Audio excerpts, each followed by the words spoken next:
The chamber stretched vast and circular with walls that shimmered like captured starlight, and Ambassador Chen Okafor sat in the human delegation seat, feeling smaller than she ever had in her 40 years of diplomatic service above her. The holographic forms of the Galactic Harmony Council's senior members floated in their designated positions, and the Valorian High Arbiter Kelthax regarded the assembly with eyes that had witnessed 3,000 years of what they called peace. The matter before this council concerns humanity's unauthorized expansion of mining operations in what they designate the Kepler Belt. Kelthax's voice resonated through the chamber with the weight of ancient authority. Chun felt her jaw tighten but kept her expression neutral as she had learned to do over 2 decades of service. The Kesh Compliance Officer Vrin spoke next, and his gelatinous form pulsed with bureaucratic satisfaction. Our monitoring stations detected 47 new extraction facilities constructed without proper environmental harmony assessments. High Arbiter, if I may respond. Chun activated her speaking platform and rose to address the council. Kelthax inclined his head with what might have been graciousness or condescension, and Chun could never quite tell the difference.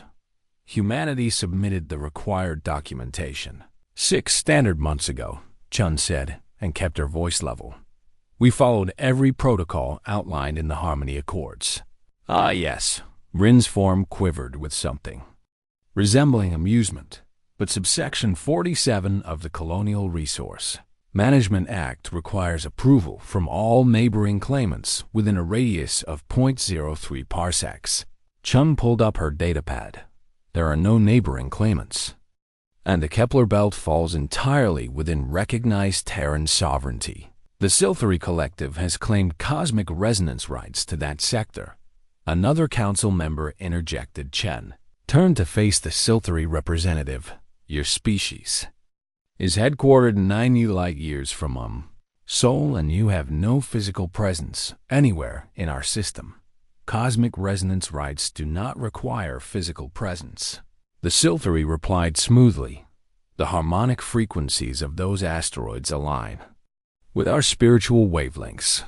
The absurdity of it struck Chun like a physical blow, and this was what humanity had endured for 2 centuries now. Furthermore, Kelthax continued as if the matter was already settled. Humanity's expansion threatens the careful balance we have maintained, and you will dismantle 60% of these facilities immediately and pay reparations to the Silthery Collective for harmonic disruption.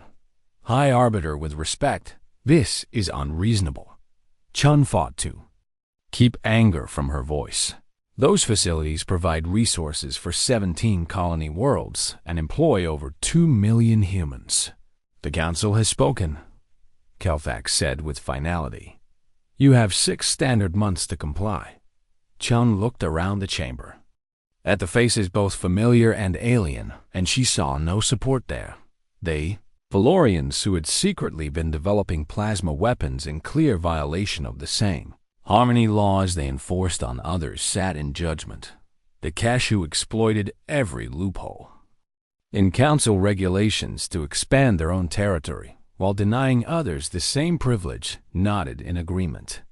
They, smaller species who owed their security to human protection vessels, said nothing, and their silence cut deeper than any accusation. This council was supposed to ensure fairness, Chun said, and she knew she was breaking protocol, but no longer cared. Yet humanity is held to standards no one else must meet. Ambassador Okafor, you will restrict yourself to the matter at hand, Kelthax warned. The matter at hand is that humanity has obeyed every law while watching others break them with impunity. Chun's voice rose. We joined this council in good faith 200 years ago, and what did we gain for it? You gained the protection of the galaxy's most ancient civilizations, a Valorian admiral spoke up. You gained access to established trade routes and the wisdom of species who achieved spaceflight while your ancestors still lived in caves. The condescension in his tone ignited something in Chun that years of diplomatic training couldn't contain. We also gained restrictions on our AI development that other species ignore, she said. We gained colony caps that don't apply to cache expansion, and we gained the privilege of providing 70% of this Council's emergency response fleet while paying the highest dues of any member species. Silence fell across the chamber. Ambassador, you overstep, Kelthax said quietly, and there was warning in those words. Chun gathered her materials and straightened her formal robes.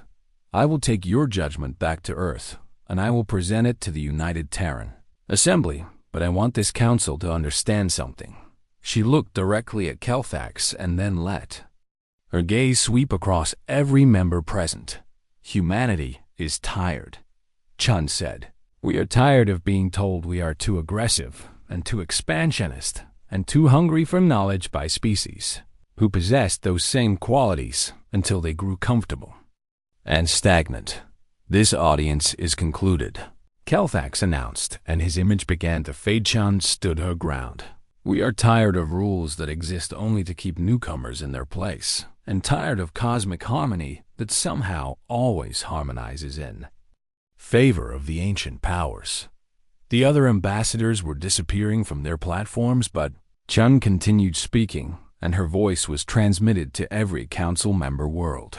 Most of all, we are tired of sacrificing our potential to make you feel secure in your superiority.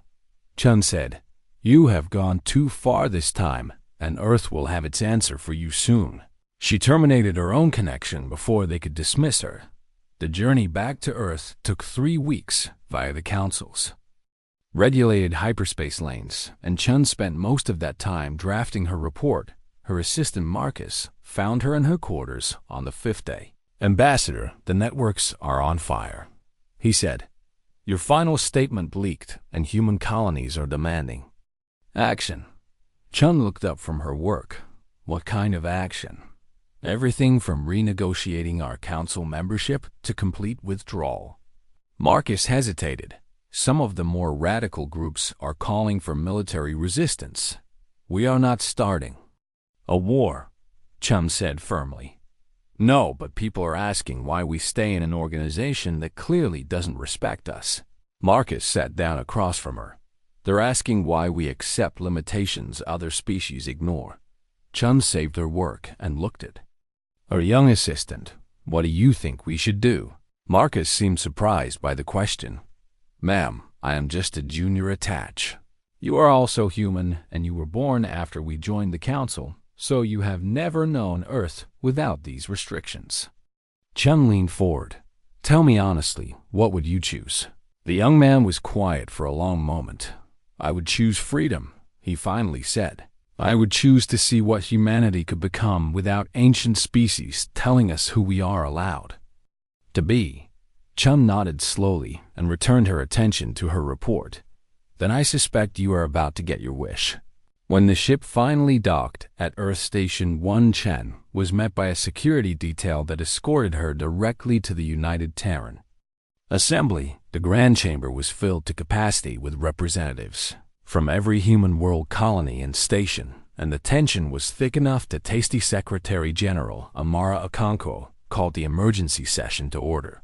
Ambassador Okafor has returned from the Galactic Harmony Council with their judgment on the Kepler Belt matter.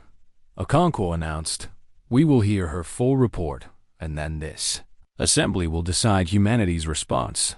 Chun stepped to the central podium and began her presentation. She laid out the council's demands and the spurious justifications and the clear double standards. She presented evidence of Valorian weapons development and cache territorial violations and a dozen other examples of rules applied selectively. She showed data on how human contributions to council operations far exceeded what any comparable species provided. When she finished, there was a moment of profound silence. Then the assembly erupted into shouting. The United Terran Assembly chamber descended into chaos, and representatives shouted over each other while Secretary General Okonkwo hammered for order. Chen stood at the central podium, watching centuries of accumulated frustration boil over her. And she had expected anger, but not this level of fury. They demand we destroy our own infrastructure. The Mars colony representative roared.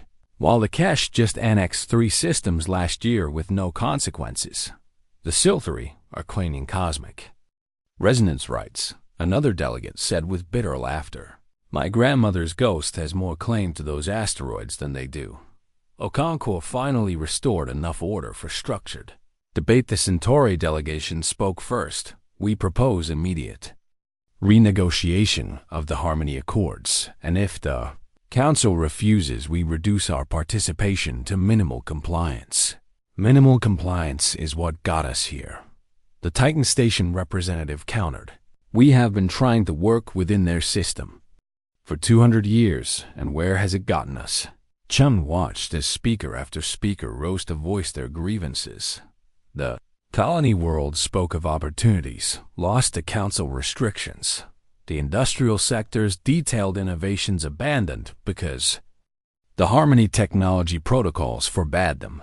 Military observers presented classified intelligence on council species violating the very rules they enforced on humanity. Then, Representative James Wu from the Asian Coalition requested the floor, and the chamber quieted because Wu rarely spoke but commanded respect when he did.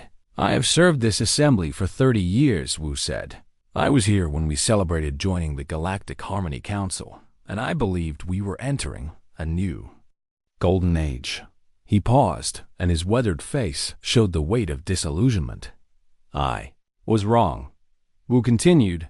The Council does not want partners, and it wants subjects, and it wants humanity to remain small and manageable and grateful for whatever scraps of dignity they allow us. Murmurs of agreement rippled through the chamber. We face a choice that will define our species for generations.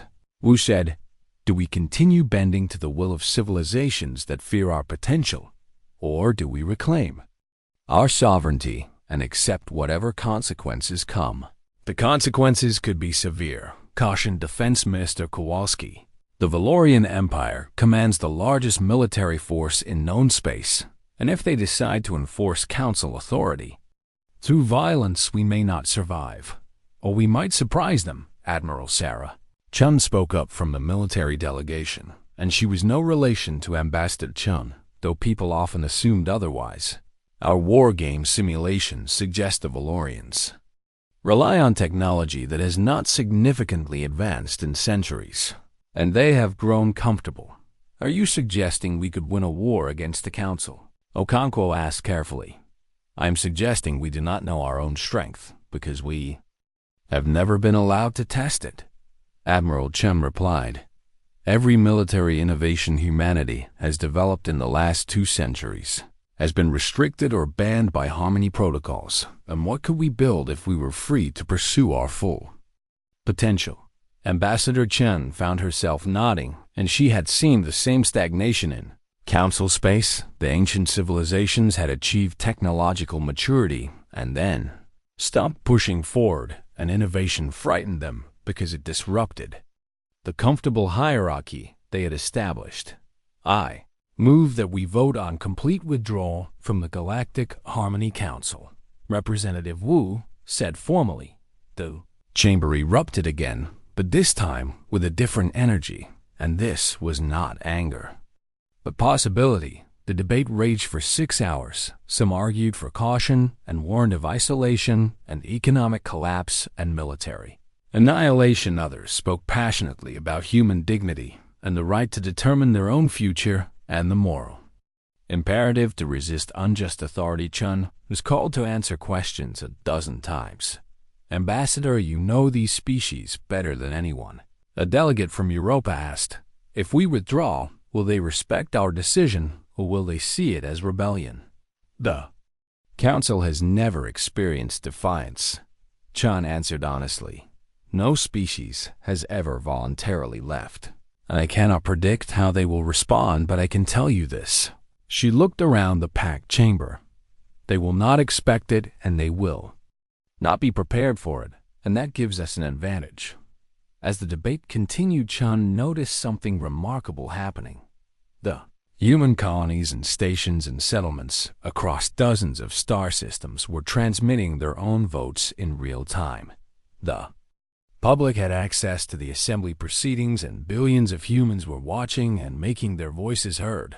The message was overwhelmingly clear, and humanity wanted out finally. As the station's chronometer showed 0300 hours, Okonkwo called for the formal vote. The motion before this assembly is complete withdrawal from the Galactic Harmony Council with immediate effect, she announced. All in favor. The chamber lit up with affirmative votes, all opposed. A handful of lights appeared, and mostly from Earth's more conservative delegations. The motion passes, Okonkwo declared, and her voice shook slightly. Humanity hereby withdraws from the Galactic Harmony Council, and effective immediately, we will honor no further council edicts or restrictions. The chamber sat in stunned silence for a heartbeat and then erupted in cheers. Chung felt tears on her cheeks, and she had not realized she was crying too. 100 years of bowing the species who treated humanity as upstart children was over. The hard part was just beginning. Within hours, the news spread across human space, and then beyond. The council's response came swift like health hacks. Appeared on every major broadcast network.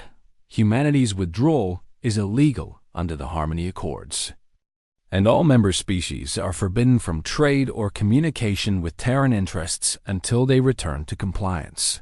But the embargo had barely been announced when cracks appeared.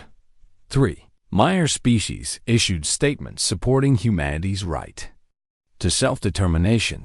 Kryn Confederation quietly contacted Earth to maintain existing trade agreements regardless of council sanctions. Even some cash commercial interests sent encrypted messages expressing willingness to continue business relationships. The council had overplayed its hand and assumed everyone would fall in line. Meanwhile, humanity began the work of dismantling 2 centuries of council oversight. The monitoring stations in human space were peacefully evacuated and their personnel given safe passage home. The technology restrictions were lifted, and research teams that had been working in theoretical chains suddenly found themselves free to experiment. The colony caps were abolished, and expansion plans that had gathered dust for decades were pulled out. An updated Chen was appointed to lead the transition coordination, and she worked 20-hour days managing the separation. Ambassador, we have a problem. Marcus burst into her office on the 3rd day. The Valorian Empire is demanding we return all technology shared under the Harmony Accords. Chun looked up from her work. That would include our hyperspace drives and our energy shielding, and our atmospheric processors for half our colonies. They know that. Marcus said grimly, I think they expect us to back down. What did we reverse engineer and what did we develop independently? Chun asked. Marcus pulled up a file, surprisingly most of it, and we took their basic designs and improved them significantly. Over 2 centuries. Chun smiled. Then we return their original specifications and keep our improvements. Within a week, humanity's best engineers had rewritten core systems using principles they had developed through their own research. The Valorian hyperspace drive became the human quantum fold engine. The space drive became the human quantum fold engine. Council energy shields became Terran adaptive barrier fields. Every piece of borrowed technology was transformed into something uniquely human. The Valorians were furious, but legally could not object. Then the intelligence reports started coming in. The Valorian Empire was assembling a fleet, not a small patrol force, but an armada and thousands of warships gathering at their primary military staging ground. Defense Minister Kowalski called an emergency meeting. They are coming, he said bluntly. Our sources indicate a fleet of at least 3,000 capital ships preparing to enter soul space. When Admiral Chun asked, 2 months and maybe 3, can we evacuate the core worlds? Someone suggested. To where? Admiral Chun replied. We would be refugees in a galaxy that has been ordered to shun us. Then we fight, Wu said quietly, against 3,000 Valorian warships. Kowalski shook his head. We have perhaps 400 vessels that could engage in fleet combat. Then we do not fight their kind of battle, Admiral Chun said, and a strange light entered her eyes. We fight ours. She brought up holographic displays showing decades of theoretical research. The Council banned AI-assisted tactical systems, and they banned quantum entanglement. Communication, and they banned nanoscale manufacturing, Admiral Chun said. They banned everything that made them uncomfortable, and everything that might let a younger species surpass them, and now we are not bound by those restrictions. Chun, the ambassador, realized where this was going. Exactly. The Admiral smiled. We have 2 months to build what we should have been building for 2 centuries, and let us show the Valorians what humanity looks like unchained. The shipyards above Earth had never seen such activity, and construction docks that had been limited to building slow and cumbersome vessels, approved by Council specifications, now worked at capacity on designs that would have been forbidden weeks. Earlier, Admiral Sarah Chun stood in the command center of Olympus Station and watched the transformation unfold across holographic displays. Status report, she called out. Quantum entanglement network is at 70% coverage. Lieutenant Ramirez announced all defensive platforms will be linked within 10 days. Tactical cores, Chun asked, operational on 40% of the fleet. Another officer reported, the learning algorithms are exceeding projections, and they are adapting to combat scenarios faster than our human strategists can. Chun nodded with satisfaction, and this was what humanity could do when not shackled by ancient species, afraid of progress. The last 2 months had been a revelation. Research facilities across human space had opened their restricted projects, and innovations that had been theoretical suddenly became practical. Dr. Yuki Tanaka's team at the Lunar Research Institute had cracked quantum fold technology that made traditional hyperspace look primitive there. Ships could now slip through folded space without relying on the fixed lanes. The Council-controlled Professor Ahmed Hassan in the Martian shipyards had developed adaptive hull plating. Using nanotechnology, the microscopic machines could reconfigure a ship's armor in milliseconds and responding to incoming fire patterns faster than any conventional defense. But the real breakthrough came from an unexpected source. A small team on Titan Station, led by a brilliant but eccentric engineer named Keiko Sato, had been working on consciousness-linked interface systems in secret for years. The Council banned direct neural ship integration, Sato explained during her presentation to the Defense Committee. They claimed it was dangerous and dehumanizing. And is it? Chun asked. It is the most natural thing I have ever experienced, Sato replied. When you link with a properly designed system, you do not become less human, and you become more of what you already are. She brought up data showing response times. A human pilot using conventional controls has a reaction time of approximately 200 milliseconds. Sato continued, with neural interface that drops to 15 milliseconds, and the ship becomes an extension of your body. Chun saw the implications immediately. How many pilots can we train in 2 months? We have been quietly recruiting volunteers for 3 years, Sato admitted. We have over 500 already trained and waiting. Chun stared at her. You built an illegal neural-linked pilot program under Council oversight. We believed the restrictions were unjust. Sato said simply, so we prepared for the day humanity would be free to use them. It turned out Sato was not alone across human space. Similar secret projects emerged weapons. Designers who had been forced to work within Council-approved parameters revealed prototypes they had hidden geneticists. Shared research on human enhancement that made soldiers faster and stronger, and more resilient physicists unveiled energy systems that could power vessels beyond anything the Valorians possessed.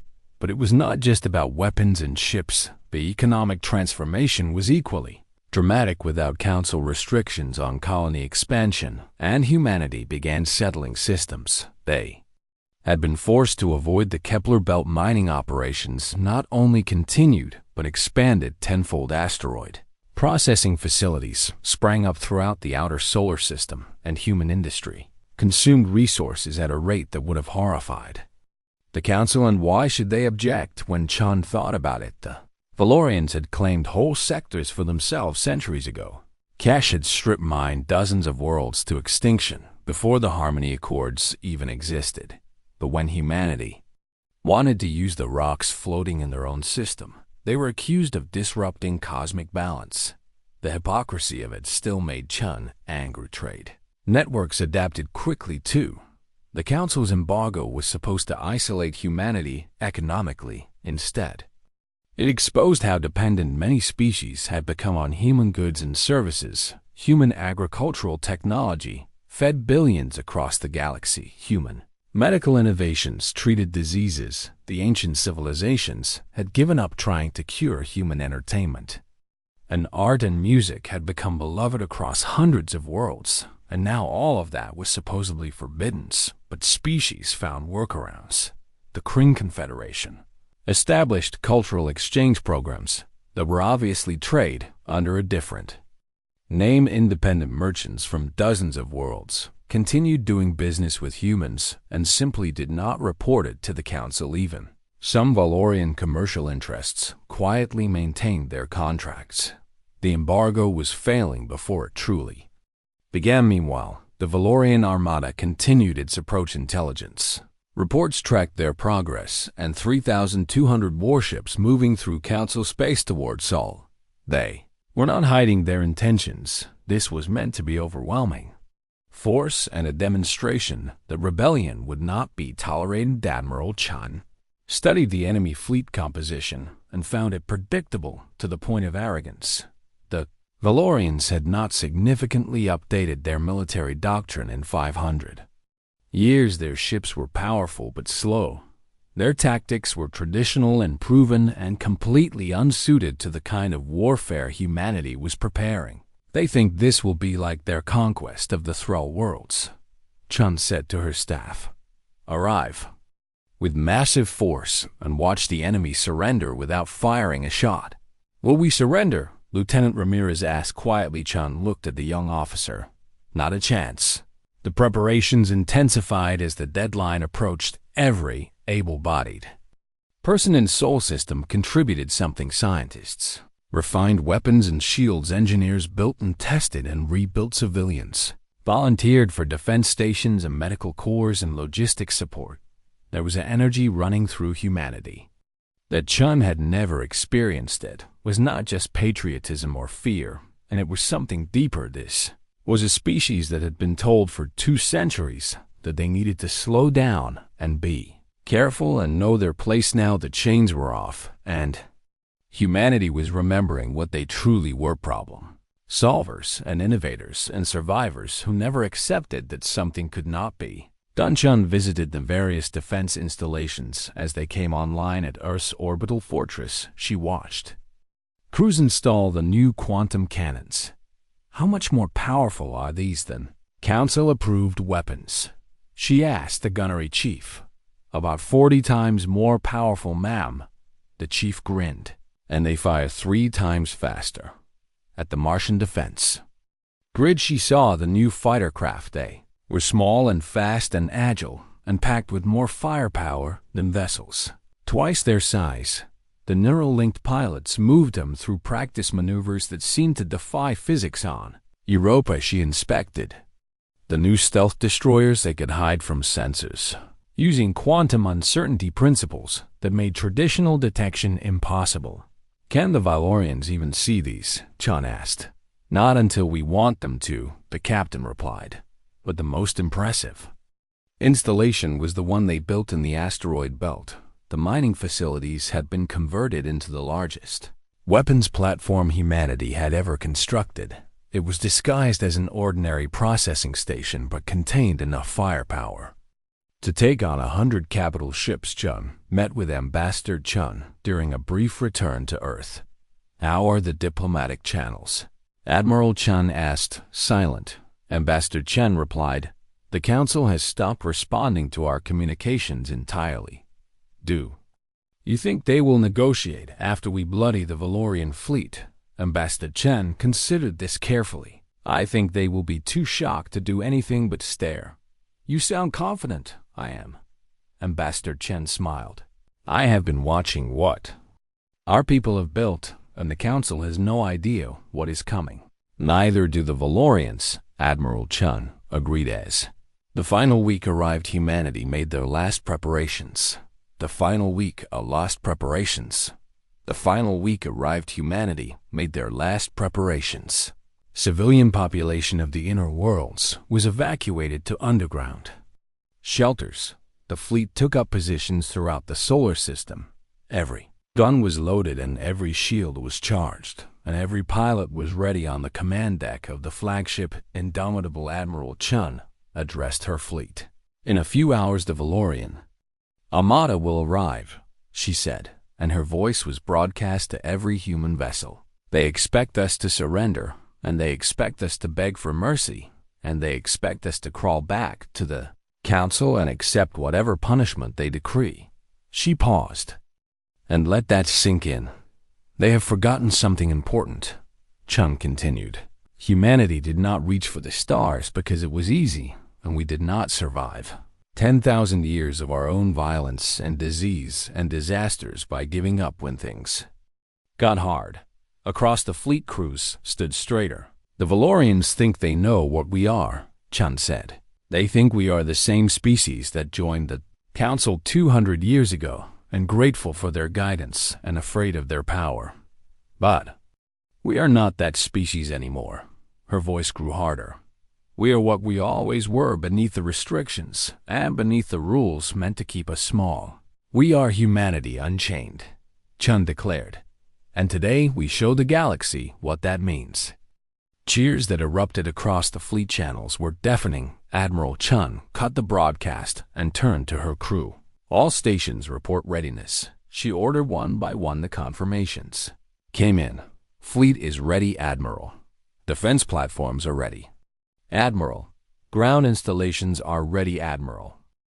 The Valorian Armada emerged from hyperspace at the edge of Sol System, and 3,200 warships appearing in perfect formation, like they had done this 100 times before. Admiral Kelrax commanded the fleet from his flagship Eternal Dominion, and he was certain this would be a short mission. Humans were stubborn, but not stupid, and faced with overwhelming force, they would see reason. Scan the system, Kelrax ordered. Locate their primary fleet. His sensor officer worked for several minutes and then looked up with confusion. Admiral, I am detecting ships throughout the system, but they are scattered and no concentrated fleet formation. How many vessels? Approximately 400, sir, but the readings are strange, and some of them barely register on our sensors. Kelrax frowned, and this was not standard defensive doctrine. Open a channel to Earth, he commanded. The communication officer established the link, and Admiral Sarah Chun's face appeared on the view screen. This is Admiral Kelrax of the Valorian Imperial Fleet, he announced formally. You are in violation of galactic harmony, Council edicts, and you will immediately stand down your military forces and accept Council authority. Chun looked at him with an expression that might have been amusement. This is Admiral Sarah Chun of the Terran Defense Force, she replied. You are in violation of human sovereignty, and you will immediately reverse course and leave Sol System. Kelrax felt his neck ridges flush with anger, and no one spoke to a Valorian commander this way. You have 1 hour to comply, or we will enforce compliance by force, he said coldly. You have 30 seconds to turn around, or we will remove you by force. Chun counted. The audacity of it left Kelrax momentarily speechless. This was a fleet of 400 against his 3,000, and the human actually threatened him. Very well. Kelrax terminated the connection. All ships prepare to advance and weapons free. A target only. Military installations, and we will give them one more chance to surrender after they see our power. The Valorian Armada began moving into the solar system in their traditional battle formation, and a massive wedge designed to concentrate firepower and overwhelm any defense. They had used this formation for centuries, and it had never failed. "Admiral," his tactical officer called out, "I am detecting unusual energy signatures throughout the system." "Specify," Kelrax demanded. "Unknown, sir, and the patterns do not match any weapons we have on file."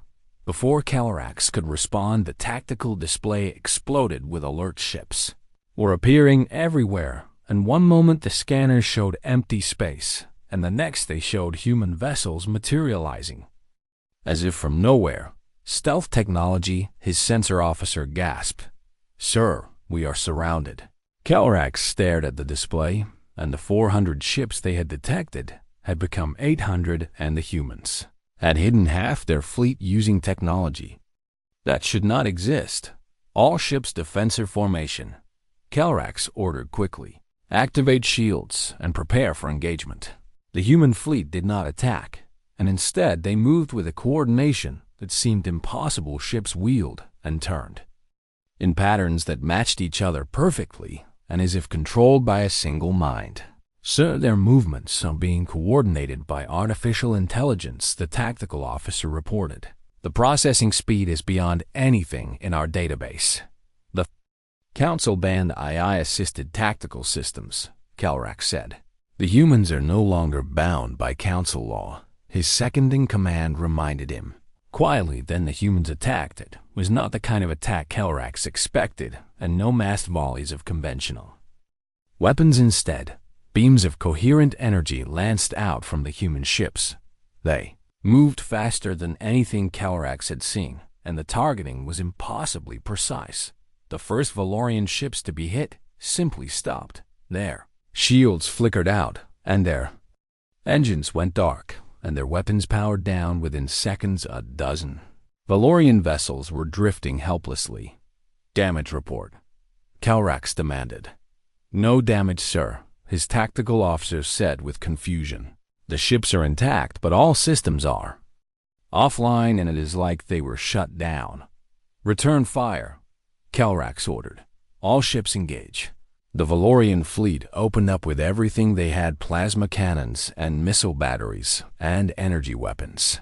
Filled space with destructive force, but the human ships moved like nothing Kelrax had ever seen. They dodged and weaved with impossible agility. When weapons did strike their shields, the barriers seemed to shift and adapt, and absorbing impacts that should have destroyed them. "Sir, the human shields are reconfiguring in real time," the sensor officer reported. "Our weapons are becoming less effective with each hit." "How is that possible?" "Nanotechnology, sir, and their shields are learning from our attack patterns."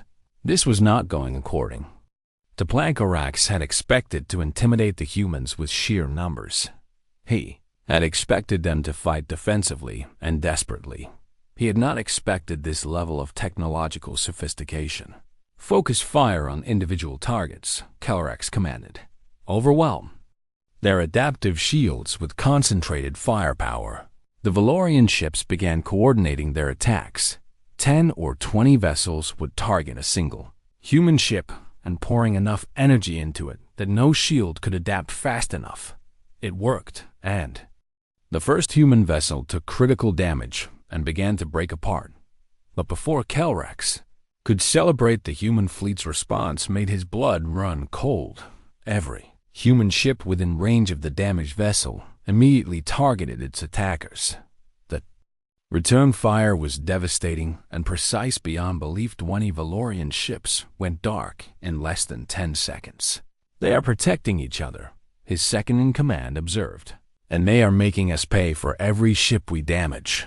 The battle continued, and Kelrax realized with growing horror that his numerical advantage was meaningless. The humans fought with a coordination and efficiency that his traditionally trained crews could not match. Their AI-linked systems reacted faster than organic minds could process. Their adaptive technology made his weapons less effective with each passing minute. Their tactics were unpredictable and aggressive, and nothing like the defensive stance he had expected. "Sir, we have lost 200 vessels," the tactical officer reported. The humans have lost 37.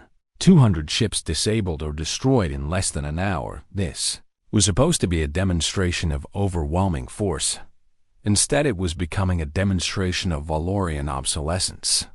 Pull back to defensive positions, Kelrax ordered. Regroup and reassess. But the humans did not give him time to regroup as the Valorian fleet tried to consolidate. A new threat emerged. Asteroid belt mining facility that intelligence had dismissed. As civilian infrastructure suddenly came alive, weapons platforms hidden among the rocks opened fire. The asteroid base itself revealed batteries of cannons that dwarfed anything on Kelrax's ships. That facility has more firepower than our entire fleet, his tactical officer said in disbelief. The installation opened fire and massive quantum cannons struck Valorian vessels with such force that shields simply evaporated. 100 ships went dark in the first volley. Kelrax felt panic rising. And this was not a battle anymore, and it was a slaughter. All ships retreat, he ordered. Emergency hyperspace jump. Sir, our hyperspace drives are being jammed, the navigation officer reported. We cannot jump out. Then fight through to the edge of the jamming field. The Valorian armada turned and tried to flee back the way they had come. The human fleet pursued them relentlessly, not to destroy them completely, but to disable ship after ship. Kelrax finally understood, and the humans were not trying to kill them, they were trying to humiliate them. Admiral, incoming transmission from the human flagship. The communications officer said. Kelrax accepted it with dread. Admiral Chun appeared on screen again. Admiral Kelrax, she said calmly. You have two choices, and you can order your remaining ships to power down and surrender. Or we can continue this until every vessel in your fleet is disabled. You cannot defeat the entire Valorian Empire. Kelrax said, though the words felt hollow. We just defeated the largest fleet the Valorian Empire has assembled in centuries, Chun replied. And we did it in under 2 hours with minimal losses. She leaned forward. Let me be very clear, Chun continued. Humanity seeks no conquest, and we want no territory beyond what is ours, and we desire no war with the Council. But we will not be ruled. Her voice turned hard. We will not be restricted, and we will not be punished for the crime of refusing to accept artificial limitations. Your ships are disabled but intact, Chun said. Your crews are unharmed, and we will provide rescue and recovery for every Valorian sailor. You will return to your empire, and you will tell them what happened here. Chun's eyes bored into Kelrax. You will tell them that humanity offered you mercy when we could have offered destruction. And you will tell them that the next fleet they send will not receive such generous treatment. Kelrax wanted to argue, but what could he say? His fleet was broken, and his pride was shattered, and his certainty in Valorian superiority was gone. We surrender, he said quietly. Wise choice, Chun replied. Power down your weapons and shields, and we will begin recovery operations. The transmission ended. Kelrax gave the order. And across what remained of his fleet, Valorian vessels went dark. Human ships moved among them and began attaching towing cables and providing emergency life support. True to their word, the humans treated the defeated Valorians with respect. Medical teams transferred to damaged ships to help the wounded. Engineers assisted with emergency repairs to Kusa. 6 months had passed since the Battle of Seoul, and the galaxy was still reeling from the aftermath. Ambassador Chen Okafor stood at the observation deck of Luna Station watching construction crews assemble the framework of something that had never existed before. The ships being built were not warships, but exploration vessels, designed to venture beyond the galactic rim and to territories no Council species had dared to explore. It is beautiful, is it not? Secretary General Okonkwo joined her at the viewport. It represents everything the Council tried to prevent, Chun replied. Humanity reaching beyond the boundaries they set for us. Speaking of the Council, Okonkwo handed her a data tablet. The latest reports from our intelligence network Chun scanned the information, and her eyes widened. 47 species have reduced their council participation in the last 6 months. 47 that we know of, Okonkwo corrected. There are likely more who are quietly distancing themselves. Without making formal announcements, the Galactic Harmony Council was fragmenting. The Battle of Soul had shattered the illusion of Valorian invincibility, and more importantly, it had shattered the belief that the Council's way was the only way species. Across the galaxy had watched the battle footage with disbelief. They saw the mighty Valorian armada humbled by a supposedly inferior species. They saw technology that surpassed anything the ancient civilizations possessed. They saw humanity offer mercy and compassion to defeated enemies. But most importantly, they saw what was possible when a species threw off artificial restrictions and pursued their full potential. The Kryn Confederation formally withdrew last week, Okonkwo continued. They cited the same grievances we did, and unfair restrictions and selective enforcement and stagnant bureaucracy. How did the council respond? Chun asked. Threats and sanctions and the usual display of impotent rage. Okonkwo smiled slightly. But the Kryn have access to our defensive technology now, and the council knows better than to send another fleet. The Free Trade Confederacy had been Chun's idea instead of isolating themselves. Humanity had reached out to other species with a simple proposition: and voluntary cooperation based on mutual benefit rather than enforced compliance. Response had been overwhelming. Smaller species that had chafed under council restrictions for centuries jumped at the opportunity. Even some traditionally council-aligned civilizations had quietly sent representatives to explore the possibilities. How many members do we have now? Chun asked. 83 confirmed, Okonkwo said. Another 46 in various stages of negotiation. The council only has 100. 70 member species total. Add, Okonkwo corrected. They are down to 128 and falling. Chun shook her head in amazement, and 6 months ago she had been arguing desperately for the council to treat humanity fairly. Now she was watching that same council collapse under the weight of its own arrogance. There is something else. Okonkwo's tone became more serious. We received a communication from Valorian Emperor Thacrix himself. Chun turned to face her fully. What does the Emperor want? A private meeting with you, and he specifically requested you by name. Where? Neutral territory, and he suggested the Arcturus Station. Chun considered this carefully. An Arcturus Station was run by an independent trading consortium, and it was as neutral as anywhere in the galaxy.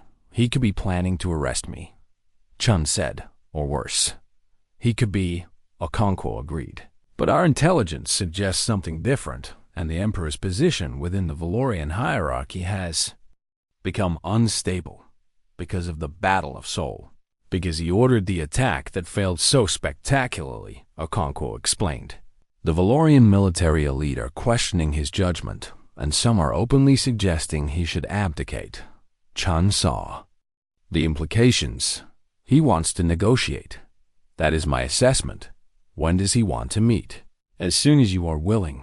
Chun looked back at the construction beyond the viewport. Humanity was building a future free from council restrictions. They were exploring new technologies and settling new worlds and forming alliances based on respect rather than fear.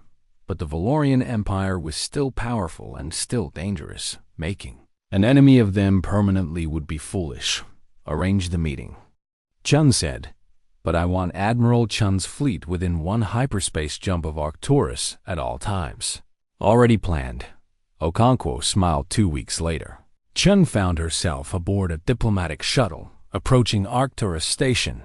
The station was impressive, and a massive wheel of metal and crystal that served as a crossroads for dozens of civilizations. Jin's security detail consisted of 6 of humanity's best soldiers equipped with the latest technology. The Valorian delegation was already waiting. In the private conference chamber, Emperor Thacrix was tall even for a Valorian, with neck ridges that indicated his advanced age and high status. But what surprised Chen was that he stood alone, and no guards and no advisors and no witnesses. Ambassador Chen. Thacrix greeted her formally. Thank you for agreeing to meet, Emperor Thacrix. Chen replied with equal formality. Your message intrigued me. Please sit. Thacrix gestured to the conference table, and I would appreciate if we could speak. Candidly, Chen nodded to her security team, who took up positions outside the chamber. Once they were alone, Thacrix seemed to deflate slightly. I am told that in human culture, it is considered honorable to admit when one is wrong, he said. It can be. Chen replied carefully. Then let me be the first Valorian emperor in 3,000 years to admit error, Thacrix said. I was wrong to send my fleet against your world, and I was wrong to believe force would bring you back into compliance. Chen waited, and sensing there was more, but more than that, Thacrix continued. I was wrong to support the Council's treatment of humanity all these years, and the restrictions were unjust, and the double standards were shameful, and you had every right to walk away. The admission shocked Chen, and she had expected negotiation or threats or political maneuvering. She had not expected genuine remorse. Why are you telling me this?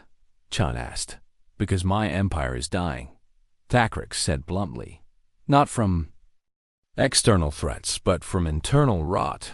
He stood and walked to the viewport. The Valorian Empire was once great because we pushed boundaries and explored the unknown and constantly improved ourselves, Thacrix said. But somewhere along the way we became comfortable.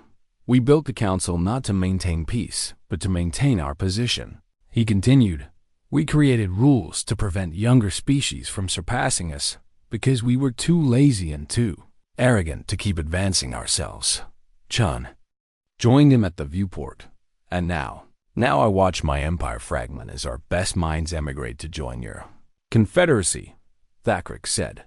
I watch our economy stagnate as trade partners choose human innovation over Valorian tradition, and I watch our military realize that our supposedly superior technology is centuries out of date. He turned to face Chen directly. Humanity did not just defeat a fleet 6 months ago, Thacrix said. You showed the galaxy that the old ways are obsolete, and that terrifies every ancient civilization in council space. What do you want from me? Chen asked. Nothing, Thacrix said.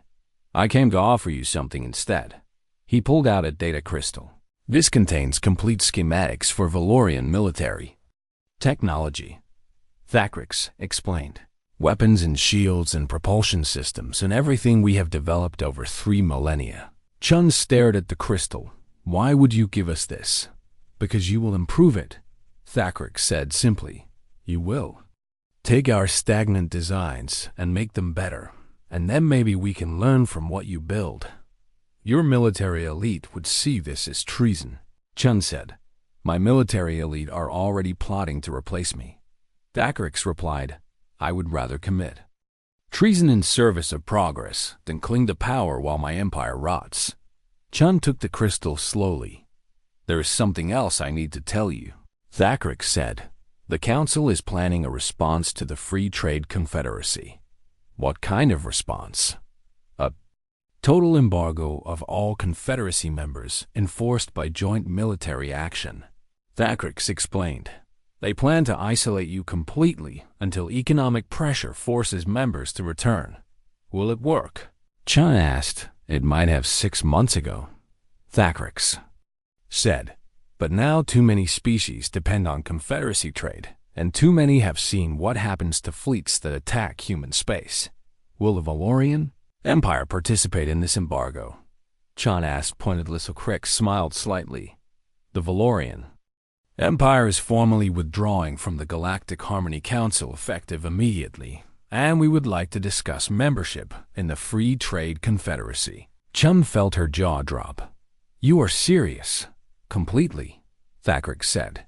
My empire needs to Remember how to innovate and how to grow, and how to be more than a fading monument to past glories. And I believe the Confederacy offers that opportunity." Chun extended her hand in the human gesture of agreement. Thacrix looked at her hand for a moment and then grasped it firmly. "Welcome to the Confederacy," Chun said. The news of Valorian withdrawal sent shockwaves across the galaxy. Within days, 12 more species announced their intention to leave the Council. Within weeks, the number climbed to 30.